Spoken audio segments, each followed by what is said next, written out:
இச்சபோட் சினிமாலைக்கு எந்த இப்படி ஷோ பார்க்க போகிற முடியும் பார்த்தீங்கன்னா, பிக் பாஸ் சீசன் 9 இப்போ லைவ் ஸ்ட்ரீமிங் அப்டேட்ஸ் பார்த்துட்டுருக்கோம். இப்போ கொஞ்ச நேரத்துக்கு முன்னாடி வியானாவும், சுபிக்ஷாவும் வந்து பேசிகிட்டு இருந்தாங்க.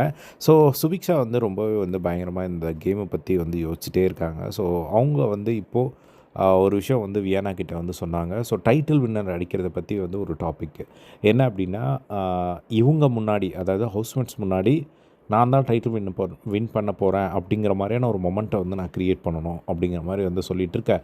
உடனே வியானா வந்து அதுக்கு அட்வைஸ் கொடுத்தாங்க. இவங்க முன்னாடியெல்லாம் நீ எதுக்கு அந்த மாதிரி வந்து பண்ணணும்னு நினைக்கிற? அப்படிலாம் கிடையாது. நீ வந்து உன்னோட கேம் ஆடு, மக்கள் வந்து பார்த்துப்பாங்க அதை அப்படின்னு சொன்னோடனே அவங்க என்ன அப்படின்னு சொல்கிறாங்க அப்படின்னா, இல்லை இவங்க நினச்சா தானே மக்கள் வந்து நினைப்பாங்க.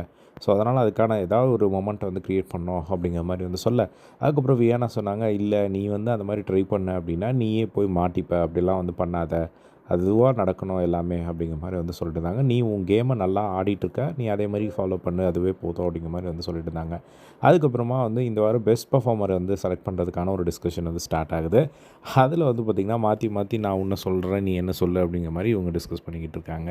ஸோ இந்த வாரம் நீ வந்து உண்மையிலேயே நல்லா தான் பண்ண, ஸோ நான் வந்து உன்னை சொல்கிறேன் அப்படின்ற மாதிரி சொல்ல, அதுக்கப்புறம் அவங்களே வந்து இது என்ன சொல்லி வச்சு போட்ட மாதிரி இருக்கும் அப்படின்ற விஷயம் சொன்னோடனே, அதுக்கப்புறம் வியானா சொல்கிறாங்க, சரி நான் வந்து பார்க்குறேன், இந்த மாதிரி உனக்கு நிறைய பேர் போட்டுட்டாங்க, அதுக்கப்புறம் நான் ஒன்று போட்டால் நீ பெஸ்ட் பெர்ஃபார்மராக வருவேன் அப்படின்னு பார்த்தா, அதாவது அந்த மாதிரியான ஒரு சுச்சுவேஷன் வந்தால் நான் உனக்கு வந்து எக்ஸ்ட்ரா ஒரு ஓட்டு போட்டுடுறேன் அப்படிங்கிற மாதிரியான ஒரு விஷயத்த வந்து அவங்க பேசி வச்சு அந்த மாதிரி சொல்கிறாங்க. அப்படி இல்லை அப்படின்னா நான் விக்ரம் அண்ணாக்கு சொல்கிறேன், இவங்க 4 பேர் ஒரு கேங் மாதிரி தான் அந்த வீட்டில் வந்து இருக்குது. ஸோ நான் வந்து அவங்களுக்கு சொல்கிறேன் அப்படிங்கிற மாதிரி வந்து அவங்க சொல்லிட்டு இருந்ததை வந்து பார்க்க முடிஞ்சுது.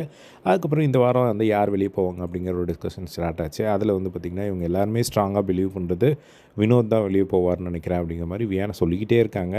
அது அதே மாதிரி அரோராவும் வந்து வெளியே போவாங்கன்னு சொல்கிறாங்க. யார் வாயிலையும் கலை பேரே வரமாட்டேங்குது. அது என்ன பண்ணி வச்சாருன்னு தெரியல. அதுவே ஷாக்கிங்காக இருக்குது. கண்டென்ட் வைஸும் ஒன்றும் இல்லை, ஸ்க்ரீன்லேயும் வந்து தெரியல, ஒரு மொமெண்ட்டும் க்ரியேட் பண்ணல. பட் கலை பேரை ஏன் யாருமே சொல்ல மாட்டேங்கிறாங்க அப்படிங்கிறது தான் ரொம்பவே ஆச்சரியமாக இருக்குது. ஸோ இதை பற்றி உங்களோட ஒப்பீனியன் கமெண்ட் பாக்ஸில் ஷேர் பண்ணுங்கள். இதே மாதிரியெல்லாம் பிக் பாஸ் அப்படி தெரிஞ்சுக்க நம்மளோட சேனலை சப்ஸ்கிரைப் பண்ணி சப்போர்ட் பண்ணுங்கள். தேங்க்ஸ் ஃபார் வாட்சிங். பை.